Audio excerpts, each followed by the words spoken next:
I seek your guidance regarding a question posed by a non-Muslim regarding existence of Allah, existence of God. I was having argument with a Hindu fellow who was worshipping his God. He said this is the God of Lakshmi, this is the God of power, this is God of success. So I said these are all stones and you are worshipping them. Why don't you become Muslim and worship the Allah? He said that if you prove to me that Allah exists, then I will become Muslim.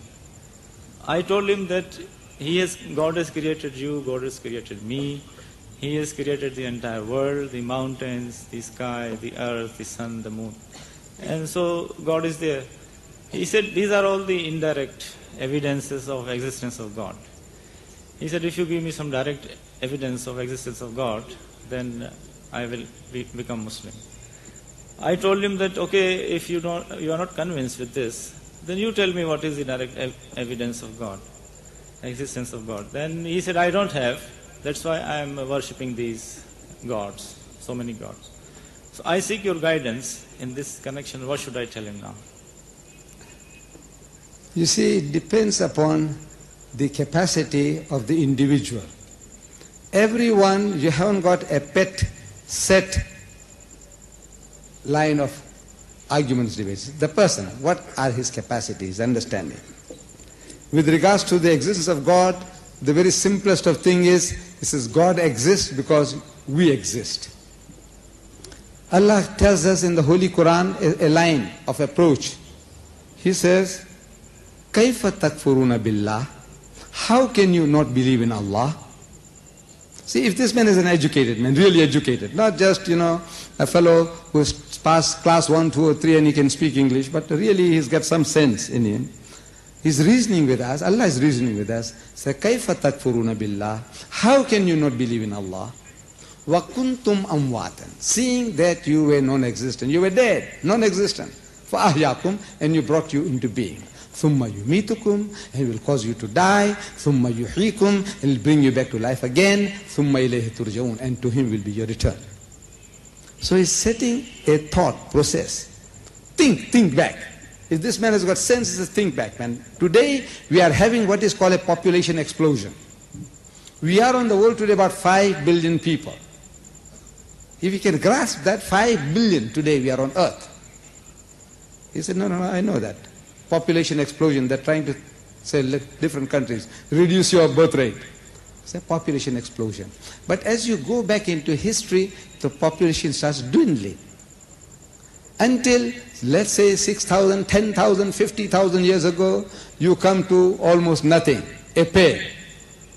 And even before that, according to your understanding, who, if you have got some education, is talking about evolution taking place, let's agree with him for a moment. I said, look, when this evolution came, there was no man. From the primordial substance in the mire, in the sea, the amoeba started, and according to his explanation, let's agree with him. These things came into being. Right. Man came into being, and the elephant and the snake and the flea, everything came from that primordial substance. I said yes. Before that, you say that the earth was a molten mass. Nothing, no life, no plants, no animal, nothing. I say yes. He agrees with you. That's what they say. You're only using his knowledge, what he knows. If he knows, now you can talk to him. So look, there was nothing. Say, how did life come? Where did it come from? So he said, well, it just came like that. He says, what? You explain how it started. A group of amoeba, protoplasm, they thought for themselves that now we will collate and break up and collate and eventually will make ourselves into an elephant. Huh?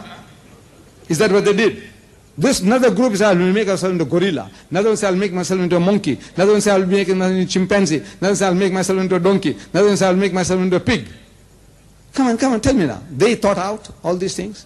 This amoeba, which got no brains, it had the brains, now created this man. He said, must have eyebrows. So look at your eyes, how it is protected. How many times you had blue eyes and your eye was not damaged because of this construction. Man, each and everything is a miracle. Man is a miracle. But we are so close to ourselves that we don't see it. Ask the doctor, the biologist, the physiologist, and man, you start speaking about the heart, the lungs, the kidneys, each and every, their fingernails. your teeth. When you go to the dentist and you go and see the diagrams of the teeth, what it consists of. Each and everything is a miracle. You thought it out? That amoeba thought it out? He said, yes. He said, look, you are the most superstitious guy on earth. Any little thing you see, you say somebody made it. This little pin, I have a pin here. This one has a big head. I don't know whether you can see it from there. I said, it came by itself. He said, no, the guy's mad. Somebody made it. A matchstick. I said, it came by itself. He said, no, somebody made it. Look, if somebody told you it just came by itself, you say, he's mad, he's a lunatic. Nothing can come by itself. Somebody made it. This most complex machine, it came by itself. It thought out for itself everything, what you're doing about yourself. Each and every little thing about him, in the eardrums, the balance, that I can keep on standing here, not fall down, I'm straight. All this, what is doing it? All this is come by accident. There is a creator. The only thing is in the concept. You see, he's worshipping men and monkeys, elephants and snakes, and he wants to justify that. See, it's the concept. Reason with him, but of course, as I said, now it depends upon his background and experience.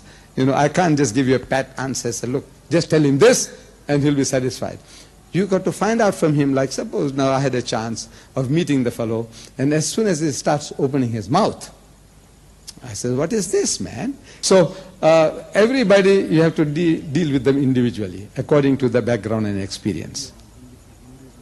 And there is a tape available. You might enjoy it.